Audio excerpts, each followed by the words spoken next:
They thought she'd stay quiet, sign the deal, and smile through the insults. They were wrong. They say the biggest deals happen behind closed doors, not in boardrooms, not over conference calls, but over fire pits at mountain retreats, on yachts, over wine. That's where the handshakes that really matter take place. Simone knew this. She'd played the game long enough to stop pretending it wasn't true. So when the invitation arrived, hand-delivered thick embossed card, no email in sight, she wasn't surprised. The Hollister Summit, hosted by the Whitmores, one of the most influential families in America. Old money, older values, real estate, defense, aerospace, banking, they touched everything. And now, apparently, logistics. Simone had built Kira Tech Dynamics from scratch, from a converted garage in Oakland to a national powerhouse.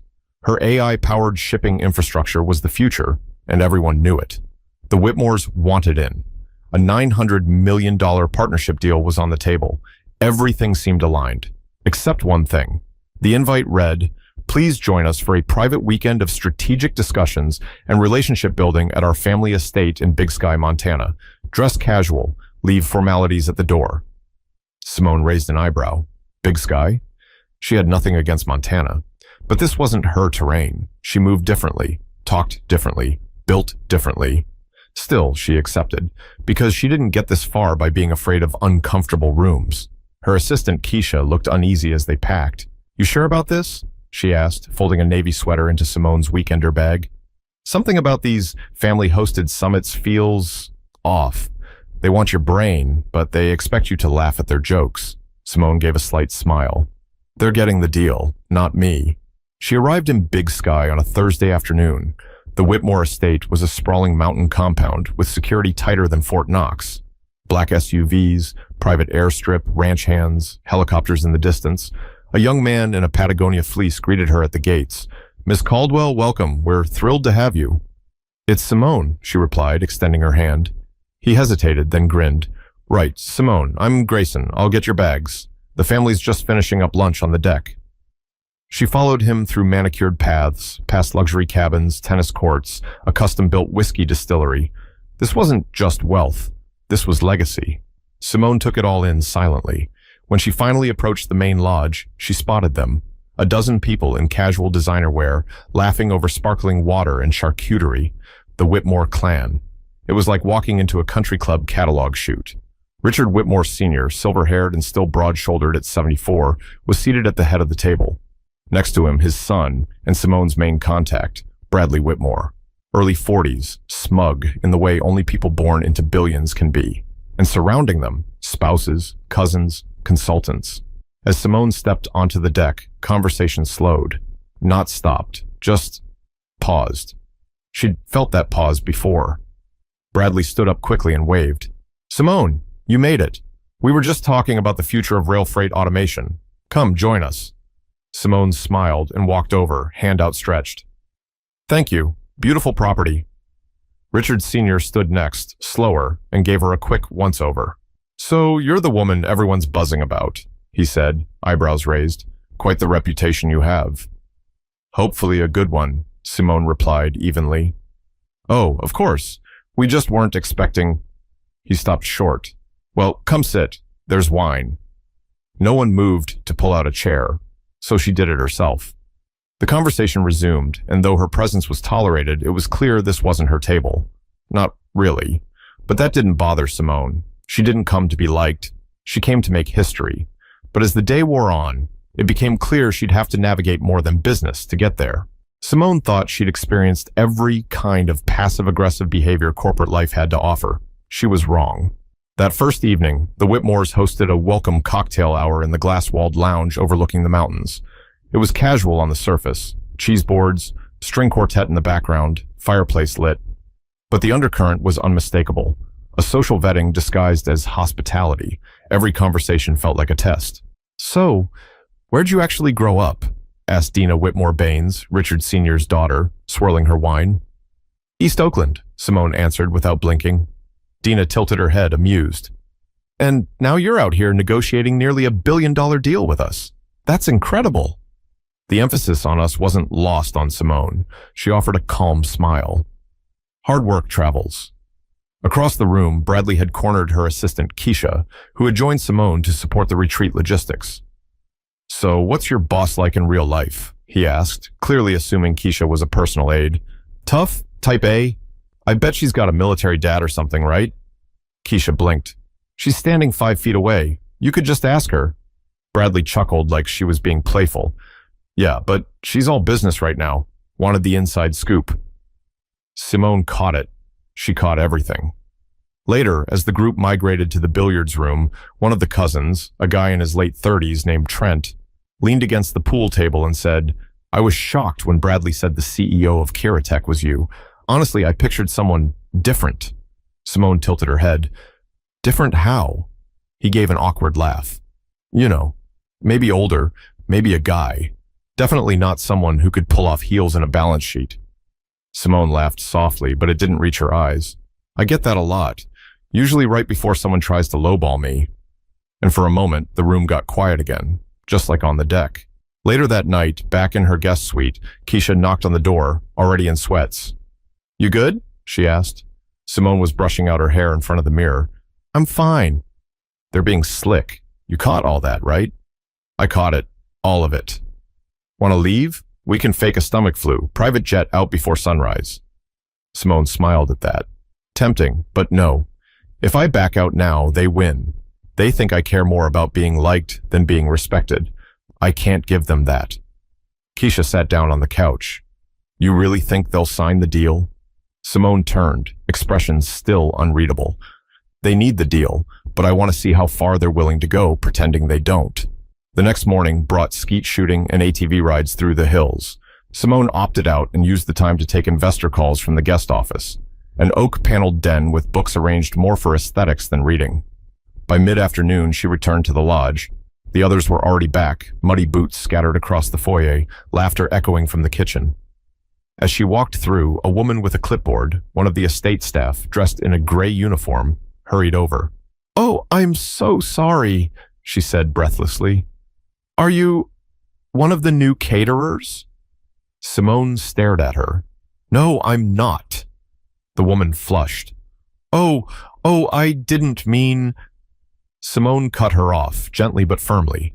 "You assumed. It's fine, happens all the time."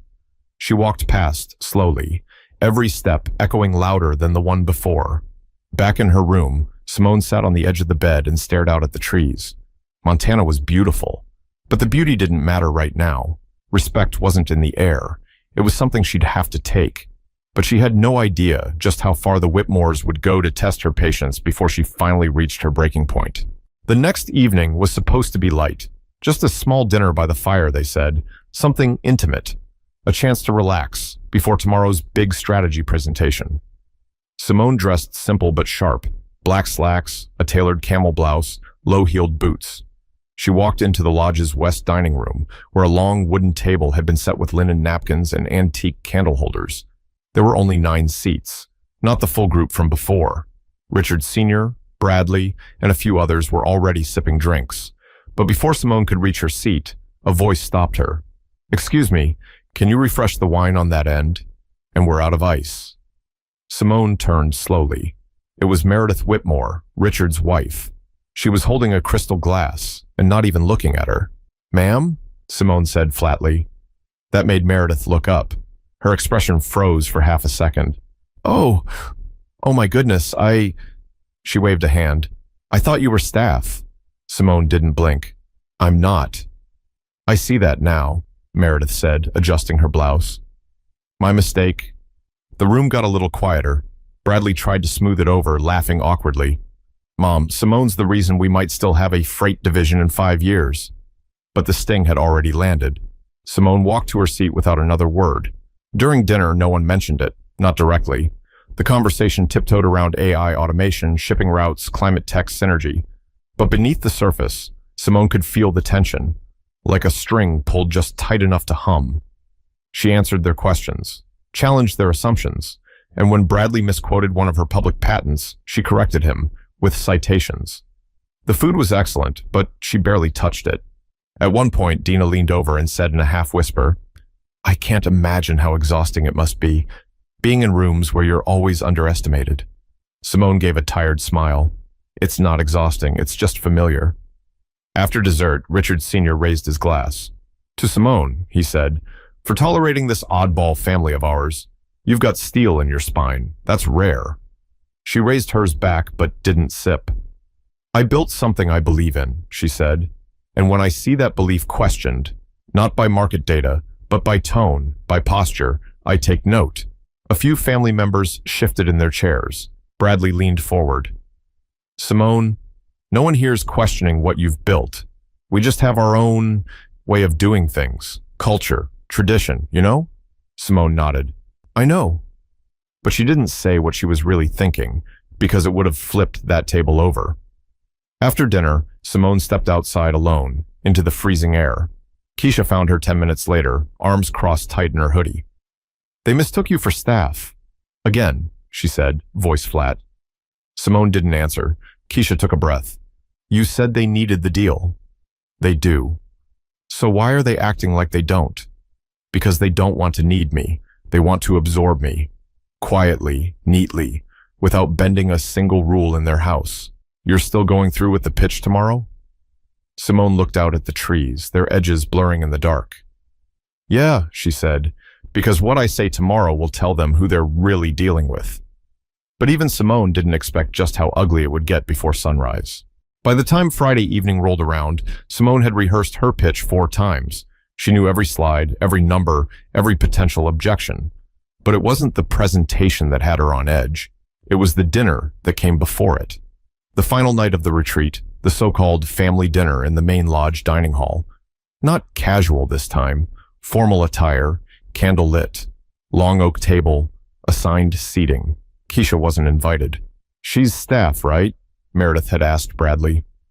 She's on Simone's executive team, he'd replied, mildly annoyed. But the decision stood. Simone walked into the hall dressed in a deep emerald green wrap dress, hair pinned high. She looked composed, focused, but she felt like she was stepping into a lion's den wearing heels instead of armor. The table had place cards written in calligraphy. Hers was between Trent and Dina. Bradley was across. Richard Sr. at the head. Dinner began with a toast. Richard stood, glass in hand. To progress, he said with a practiced smile, and partnerships that make the impossible possible. Simone clinked glasses but didn't drink. The meal started light, cold crab salad, then pheasant with wild rice. Dina leaned over and whispered, I'm impressed with how you've handled this week. It's not always easy being the only woman in the room. Simone gave a small nod. I'm rarely just the only woman. Trent chuckled from the other side. But come on, Simone. You gotta admit, it's a little funny. You walking into this dynasty like a disruptor. Makes us all look like dinosaurs. I didn't walk in to look like anything, she replied. I walked in to bring value. Bradley jumped in. That's exactly why we're excited. This deal, it's more than numbers. It's symbolic. Us evolving. Simone looked around the table. Then let's just hope symbolism doesn't get in the way of substance. A quiet pause. Salad plates were cleared. Wine was refilled. That's when Richard Sr. decided to speak. I'll tell you what I don't get, he said, swirling his scotch like it was part of the punchline. This whole obsession with representation and leadership. What happened to hiring the best person for the job? A few heads turned toward him. Dad, Bradley muttered, now's not the time. No, Richard went on. I'm just saying, it used to be about merit. Now it's quotas, diversity hires, boxes to check. Boardrooms are starting to look like marketing campaigns. He looked at Simone. No offense.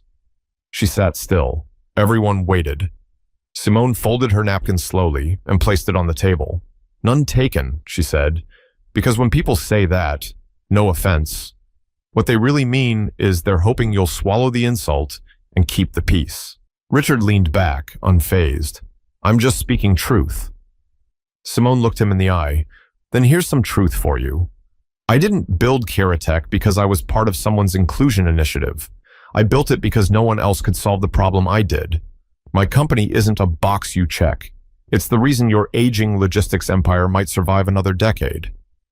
The table went silent. Even the waiter froze mid-step. Dina whispered, well, this got tense.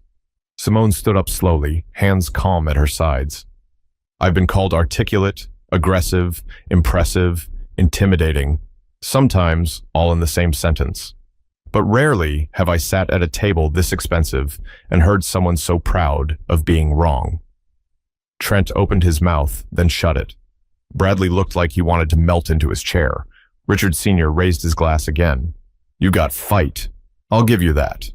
Simone didn't move. I have something more important than fight. He smirked. What's that? Options. She didn't sit back down. She left the room with quiet steps, walking past the private chef, the vintage wines, the hunting trophies on the wall. Back in her suite, she locked the door and stared at the documents spread across her desk. The deal, the proposal, the press draft. Keisha called. I heard, she said. Simone exhaled. They really think I need this deal. Keisha's voice was steady. You don't. I know. But what they didn't know, what they couldn't imagine, is that tomorrow the deal wouldn't just fall apart. It would implode. Morning came with skies like steel and wind that cut through the trees, but inside the estate, it was all quiet luxury. Espresso machines hissing, fires crackling, staff moving quickly but silently. Simone was up before anyone. She'd slept maybe 3 hours, but her mind was clear. She walked into the executive lounge at 8 o'clock a.m. sharp, portfolio under her arm, documents ready, a USB drive in her coat pocket. This was supposed to be the final meeting, the presentation, the handshake, the beginning of a $900 million partnership that could change the industry. Bradley arrived first, all smiles. Simone, let's pretend last night never happened, yeah? He said, pouring himself black coffee. No pretending necessary, she replied. Let's just get to business. He nodded, relieved. Others trickled in.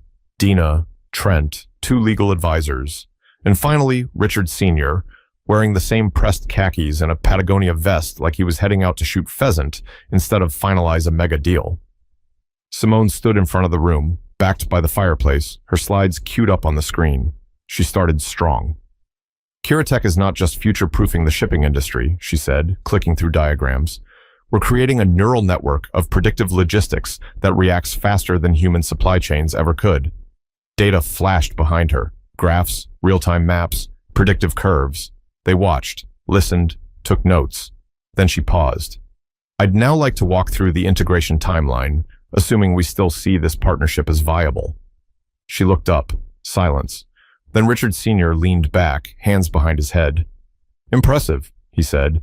I mean, it's a bit much, all these smart charts and AI jargon, but you've clearly done your homework. Simone said nothing. Bradley jumped in. What my father means is... Richard cut him off. No, I'll say it plain. You're very impressive, Simone, especially coming from, well, where you come from. She blinked slowly.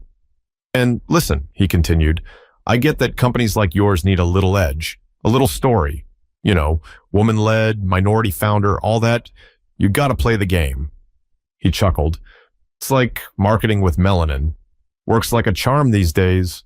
That's when the air left the room. Everyone froze. Simone looked directly at him. You said what? I said it's a smart move. Don't get me wrong. I admire the hustle. Bradley shifted uncomfortably. Dad, you're way out of line. Richard laughed again like it was harmless, like he was playing devil's advocate in some college debate. But Simone didn't flinch. She took the USB from her pocket, walked over to the table, and placed it gently in front of Bradley. What's this? He asked. My final offer. Bradley opened it and flipped through. He stopped. You removed the equity share? Simone nodded. And the revenue split? He looked up, confused. There's nothing left. There's my offer, she repeated. Richard scoffed. So you're just walking after all this? Simone folded her hands calmly. I walked into this house with an open mind. You fed me wine and insults, mistook me for a caterer, talked about me like I wasn't in the room, told me my accomplishments were a marketing ploy. Richard shrugged. So you're going to let your ego get in the way of $900 million? She leaned in slightly. No, I'm going to let my standards get in the way of giving you access to what I built. The room was silent again. Simone turned, walked to the door, paused. You think you still hold all the power, she said without turning back. But the world's changed. You just haven't caught up. But while Simone was already letting go, the Whitmores had only just begun to understand what they'd lost. By lunchtime, the entire estate felt like it was holding its breath. Simone had packed light. A single suitcase, half zipped, sat beside her bed. She wasn't rushing, but she wasn't lingering either. Keisha knocked gently on her door just after noon. "They're panicking downstairs," she said, stepping inside. Simone didn't look up from her phone. "They should be. I heard Bradley on a call with legal. They didn't think you'd walk." Simone finally looked up. "Because women like me don't usually get to." Keisha nodded slowly. "Not in rooms like this." They stood in silence for a moment. It wasn't pride that filled the air. It wasn't vengeance either. It was something heavier, a kind of stillness that came after choosing yourself in a room that made its living off of pretending you didn't matter. A knock at the door broke it. It was Bradley. "Can I talk to you?" he asked, avoiding Keisha's eyes. Simone stepped into the hall. She didn't invite him in. Bradley looked exhausted, the kind of tired that comes from realizing you might have just watched a future vanish because you didn't know how to act in the present. "Look," he began, "I know my dad was out of line. I tried to stop him." Simone kept her face still. "Don't make this harder than it has to be," he said. "You've got something real. We can smooth this over, rewrite the press strategy, tell the story right." "Rewrite what, Bradley?" she asked. "That I was humiliated but stayed for the check?" He hesitated. "It's not about staying. It's about being smart." Simone stepped closer. "No, being smart is knowing that tying my legacy to a name that casually disrespects me in front of a room full of witnesses would cost me more than 900 million. It would cost me every person watching who thought maybe, just maybe, dignity still meant something at the top." Bradley rubbed his jaw, frustrated. "You're really not going to budge?" "I'm already gone." She walked back inside and closed the door behind her. Downstairs, Richard Sr. was pacing. "I told you," he said to Trent. "You give them too much rope. They think they're in charge." Trent didn't respond. Dina, sitting near the fireplace, finally spoke. "Or maybe she just didn't need us as much as we thought." Richard waved a hand. "We'll find another partner." Dina looked directly at him. "Not one like her." Keisha and Simone left the estate by mid-afternoon. No formal goodbye, just a quiet exit, down the winding drive lined with pine trees and paid silence. As the private jet climbed into the Montana sky, Simone exhaled for the first time in hours. Keisha leaned back in her seat, arms crossed. "What now?" Simone looked out the window.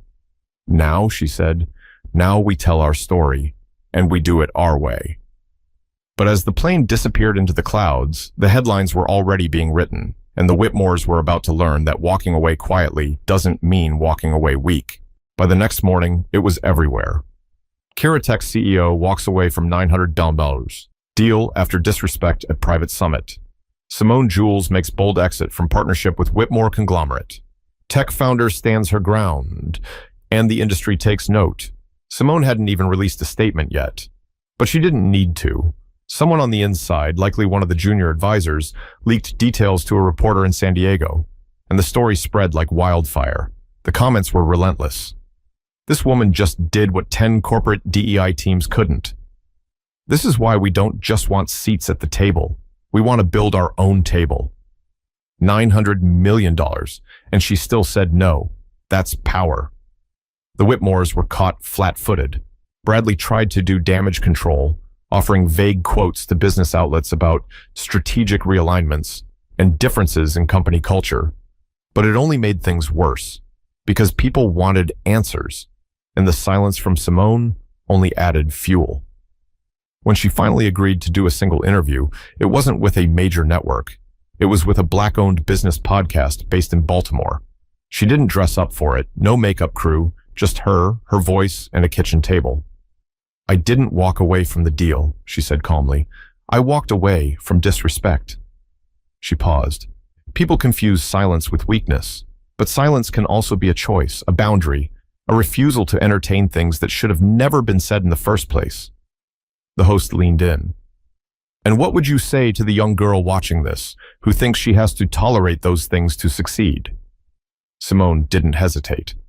I'd tell her, you don't climb a ladder to the top just to sit next to people who laugh at you behind closed doors. You climb to change who builds the ladder.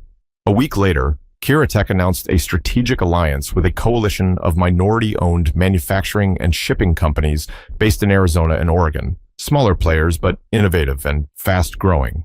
No legacy name, but all mutual respect. And not only did the market respond positively, investors loved it. Shares jumped 14% in 3 days. Simone didn't celebrate publicly. She just got back to work. Back in Oakland, she walked through her HQ one afternoon, watching her team huddle over timelines, prototypes, and prototypes of shipping drones. Real people, real ideas, not legacy wealth, just legacy being built. Keisha caught up with her by the conference room. You good? Simone smiled slightly. I'm better than good. Some of the execs want to know if you'll speak at the summit next quarter. Keynote slot's yours if you want it. Simone paused. Tell them I'll think about it. You're not still worried about how you looked walking away, are you? Simone turned. No, I'm thinking about how many people never realized they could. She walked away, phone in hand, eyes forward. Some deals are worth more than money. Some exits are louder than press releases. Simone didn't walk away because she lost. She walked away because she won something bigger, her self-respect. And in doing so, she gave permission to every young leader watching her to do the same. If you're in a space where your value is questioned, where you're tolerated but not respected, ask yourself, is the check worth the cost? Because sometimes the boldest move you can make is walking away.